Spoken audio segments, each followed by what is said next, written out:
Magandang gabi. Naranasan mo na bang mawala ng mahal sa buhay? Yung tipong handa mong ibigay ang lahat, maging ang sarili mong kaluluwa, maibalik mo lang sila. Sabi nila, ang kamatayan ay dulo na ng lahat. Pero sa isang eskinita sa lumang bayan ng San Roque, may isang puneraryang hindi kabaong ang ibinebenta.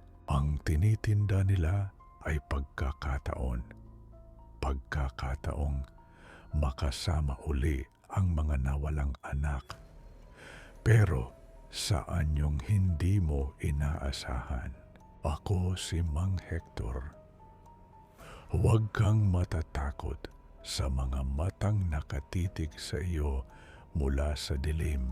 Baka kasi kinikilala ka lang nila kung ikaw na ba ang susunod nilang kalaro. Pakinggan mo ang kwento ng punerarya ng mga manika.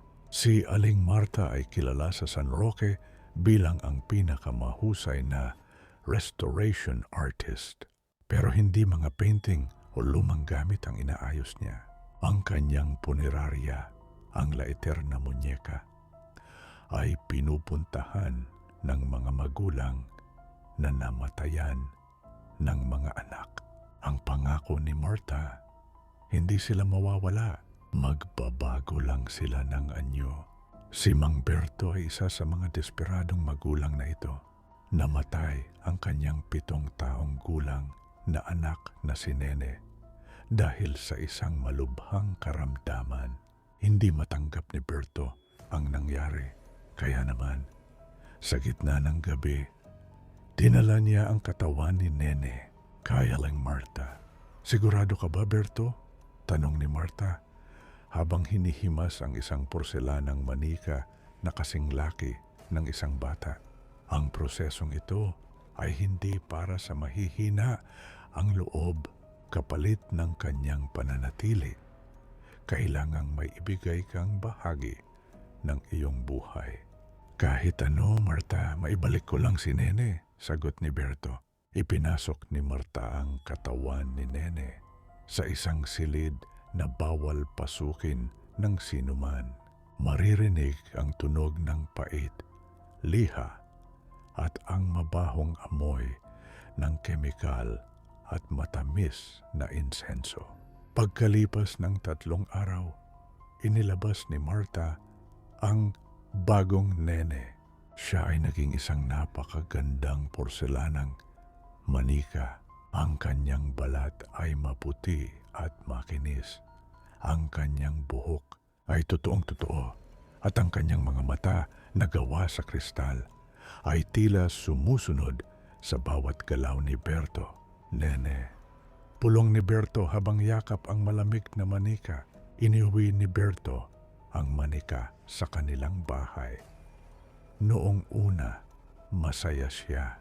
Kinakausap niya ang manika, binibisan at pinapakain pa ng paborito nitong pagkain na iniiwan niya sa harap ng isang maliit na plato. Pero napansin ni Berto na sa bawat umaga, ang pagkain sa plato ay laging simot at ang mga kamay ng manika ay may mantsa ng sarsa. Isang gabi, nagising si Berto dahil sa isang kakaibang tunog. Click, clack, click, clack. Tunog ng porselana na tumatama sa kahoy na sahig. Dahan-dahang binuksan ni Berto ang kanyang mga mata. Sa dulo ng kanyang kama, nakita niya ang manika ni Nene.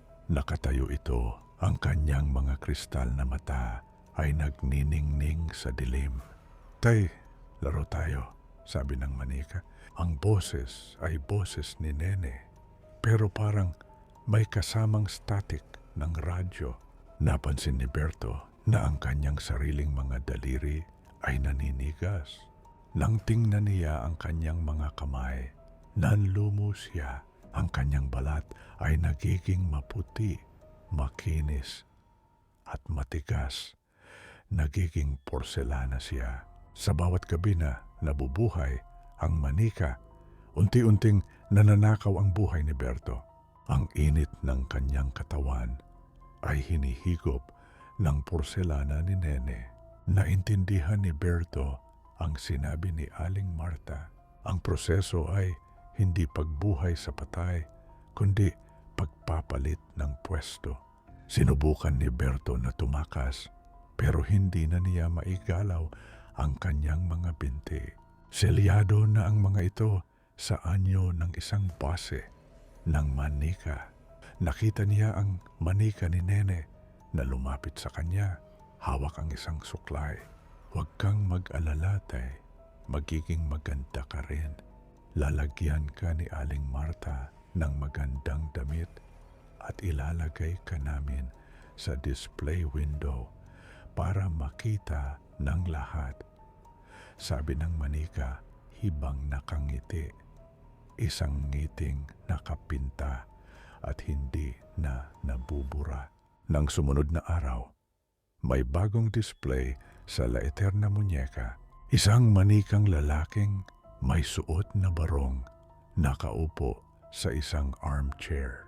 Ang mga mata nito ay punong-puno ng hapis, pero ang katawan nito ay perpektong porselana.